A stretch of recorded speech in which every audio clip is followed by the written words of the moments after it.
Resumen capítulo 43 del libro Los Embajadores. Pablo en Roma, el evangelista de las grandes ciudades encadenado.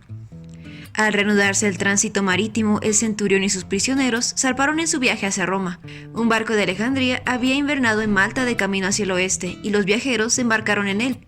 El viaje se realizó con seguridad, y el barco ancló en el hermoso puerto de Puteolos, en Italia, donde algunos cristianos insistieron en que el apóstol se quedara con ellos por 7 días, privilegio gentilmente concedido por el centurión. Desde el momento en que recibieron la carta de Pablo a los romanos, los cristianos de Italia habían estado esperando ansiosamente una visita del apóstol. Sus sufrimientos como prisionero lo hacían aún más querido para ellos.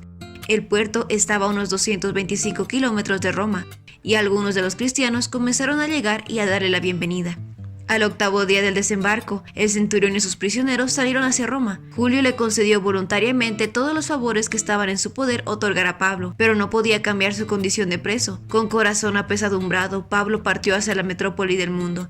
¿Cómo podía él, encadenado y estigmatizado, proclamar el evangelio? Finalmente los viajeros llegaron al foro de Apio, a 60 kilómetros de Roma. El anciano de cabello gris, encadenado junto a un grupo de criminales de aspecto hostil, recibió muchas miradas de burla y fue objeto de gestos rudos. Repentinamente se oyó un grito de gozo, y un hombre salió desde la multitud y se arrojó al cuello del prisionero. Lo abrazó con lágrimas y regocijo, como un hijo hubiese recibido a su padre ausente por mucho tiempo. Una y otra vez se repitió la escena. Muchos reconocieron en el cautivo esposado a alguien que en Corinto, Filipos y Éfeso les había hablado palabras de vida, mientras los discípulos con corazones enternecidos se reunían ansiosamente alrededor de su padre del evangelio. Toda compañía se detuvo. Los soldados, aunque impacientes por el retraso, no se atrevieron a interrumpir este encuentro feliz porque también habían aprendido a estimar a este preso. En ese rostro golpeado por el dolor, los discípulos vieron reflejada la imagen de Cristo. Cuando Pablo vio a sus hermanos, dio gracias a Dios y cobró ánimo. Los creyentes, llorosos y simpatizantes con él,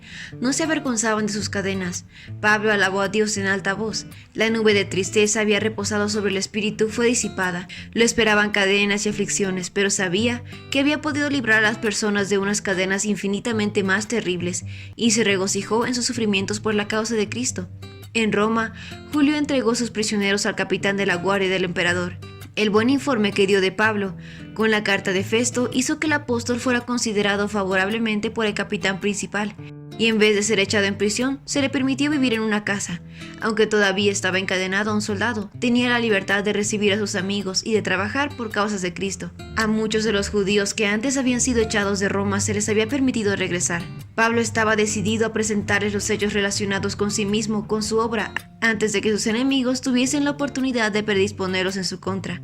3 días después de su llegada, llamó a los principales dirigentes y les dijo: a mí, hermanos, a pesar de no haber hecho nada en contra de mi pueblo ni contra las costumbres de nuestros antepasados, me arrestaron en Jerusalén y me entregaron a los romanos. Estos me interrogaron y quisieron soldarme por no ser yo culpable de ningún delito que mereciera la muerte. Cuando los judíos se opusieron, me vi obligado a apelar al emperador.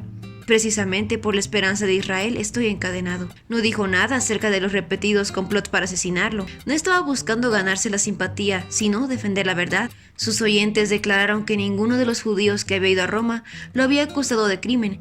También expresaron un fuerte deseo de escuchar por sí mismos las razones de su fe en Cristo. Pablo les pidió que fijaran una fecha, y a la hora señalada muchos se reunieron. Desde la mañana hasta la tarde estuvo explicándoles y testificándoles acerca del reino de Dios, y tratando de convencerlos respecto a Jesús. Partiendo de la ley de Moisés y de los profetas, relató su propia experiencia y presentó argumentos de las Escrituras del Antiguo Testamento. El apóstol mostró que la religión es un positivo poder salvador, un principio divino, una experiencia práctica personal, de poder renovador de Dios en el corazón. Pablo declaró que él había rechazado a Jesús de Nazaret como impostor, porque no había cumplido con su idea acariciada del Mesías que vendría, pero ahora su visión de Cristo era más espiritual, porque se había convertido. Debían desear comprender a Cristo por fe, tener un conocimiento espiritual de Él, más que tener un contacto personal como Él tal como apareció en la tierra, una simple compañía terrenal y humana. Mientras Pablo hablaba, aquellos que sinceramente estaban buscando la verdad fueron convencidos.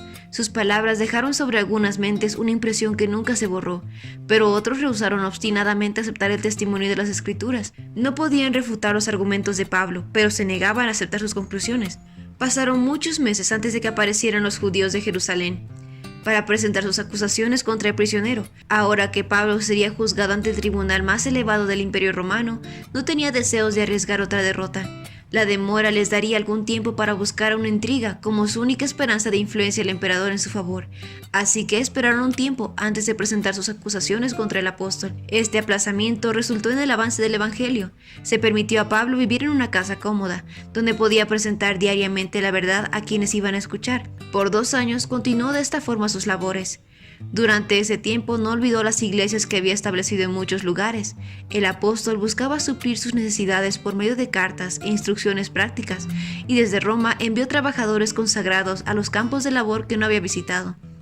Se mantuvo informado por una comunicación constante con ellos y pudo ejercer una sabia supervisión sobre todos. De esta forma, Pablo ejerció una influencia más amplia y más duradera si hubiese sido de viajar por las iglesias como en los años anteriores. Al enterarse de su fe y valentía durante su largo encarcelamiento, fueron estimulados a una mayor fidelidad en la causa de Cristo. En Roma, Lucas, el querido médico, que lo había atendido en su viaje a Jerusalén, en los 2 años de su encarcelamiento en Cesarea y en su peligroso viaje a Roma, estaba todavía con él. Timoteo también velaba por su comodidad. Tíquico permanecía noblemente al lado del apóstol. Demas y Marcos estaban con él también. Aristarco y Epafras eran sus compañeros de cárcel. La experiencia cristiana de Marcos se profundizó a medida que había estudiado más cuidadosamente la vida y la muerte de Cristo. Ahora, compartiendo la suerte del prisionero Pablo, entendió mejor que nunca que ganar a Cristo es una ganancia infinita, y que ganar al mundo y perder el alma es una pérdida infinita. Ante las severas pruebas, Marcos continuó firme, como sabio y llamado colaborador del apóstol. Pablo escribió: Demas, por amor a este mundo, me ha abandonado. Marcos, eligiendo sufrir por causa de Cristo, poseyó riquezas eternas. Entre los que entregaron sus corazones a Dios en Roma estaba Onésimo, un esclavo pagano que había perjudicado a su amo Filemón, un creyente cristiano en Colosas, y había escapado a Roma. En la bondad de su corazón, Pablo quiso aliviar la angustia del miserable fugitivo y se esforzó por derramar la luz de la verdad sobre la oscura mente. Onésimo escuchó, confesó sus pecados y fue convertido a Cristo. Onésimo se hizo apreciar por Pablo a causa de su tierno cuidado por la comodidad del apóstol y su celo en la proclamación del evangelio. Pablo vio en él un colaborador útil en la obra misionera y le aconsejó que volviese sin demora a Filemón, le pidiera perdón e hiciera planes para el futuro. A punto de despedir a Tíquico con cartas a varias iglesias de Asia Menor, envió a Onésimo con él para que fuera a ver a su amo que había perjudicado. Era una prueba severa, pero este siervo se había convertido verdaderamente y no se apartó de su deber. Pablo encargó a Onésimo que llevara una carta en la que el apóstol defendía la causa del esclavo arrepentido. Recordó a Filemón que todo lo que poseía debía ser la ganancia de Cristo, y este solo hecho lo haría diferente de los perversos y pecadores. La misma gracia podía hacer del criminal un hijo de Dios y un útil colaborador en el evangelio. El apóstol le pidió a Filemón que recibiera al esclavo arrepentido como su propio hijo. El apóstol era consciente de la severidad con la que los amos trataban a sus esclavos. También sabía que Filemón estaba irritado por la conducta de su siervo. Intentó escribirle de una manera que pudiese despertar los sentimientos más tiernos como cristiano. Cualquier castigo infligido sobre este nuevo converso sería considerado por Pablo como un castigo infligido a él mismo. Pablo se ofreció a hacerse cargo de la deuda de Onésimo, a fin de que el culpable pudiese ser perdonado de la vergüenza del castigo. Si me tienes por compañero, le escribió a Filemón, recíbelo como a mí mismo. Si te ha perjudicado o te debe algo, cárgalo a mi cuenta. Yo, Pablo, lo escribo de mi puño y letra, te lo pagaré. Pablo recordó a Filemón cuán grandemente debía él al apóstol. Dios había usado a Pablo como instrumento para su conversión, así como por su generosidad había reconfortado a los santos. También reconfortaría al espíritu del apóstol al darle motivo de alegría. La carta de Pablo a Filemón muestra la influencia del evangelio en la relación del amo y el esclavo. La esclavitud era una institución establecida por el Imperio Romano y en la mayoría de las iglesias se encontraban amos y esclavos por los que Pablo había trabajado. En las ciudades donde el número de esclavos era mayor que la población libre, se creía necesario tener leyes terriblemente severas para mantenerlos en sujeción. A menudo un romano rico poseía cientos de esclavos. Con un control total sobre los corazones y los cuerpos de estos seres indefensos, podía infligir sobre ellos cualquier castigo que quisiera. Si alguno de estos, en venganza o en defensa propia, se atrevía a levantar su mano contra el amo o la familia, el ofensor podía ser sacrificado. Algunos amos eran más humanos que otros, pero la mayoría, dado a la lujuria, pasión y el apetito, hacían esos esclavos víctimas miserables de la tiranía. La obra del apóstol no consistía en revertir repentinamente el orden establecido por la sociedad, pero enseñó principios que golpeaban el fundamento de la esclavitud y que seguramente minarían todo el sistema. Donde está el Espíritu del Señor, ahí hay libertad. Una vez convertido, el esclavo llegaba a ser miembro del cuerpo de Cristo para ser amado y tratado como un hermano, un coheredero de su amo, en las bendiciones de Dios.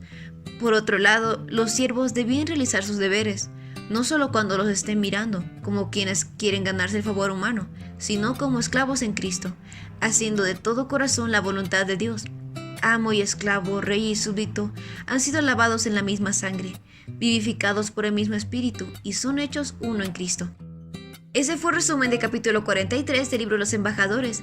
No olvides compartir este resumen con tus compañeros de clase o con otras personas que tú creas que puedan necesitar este resumen. Nos vemos la próxima.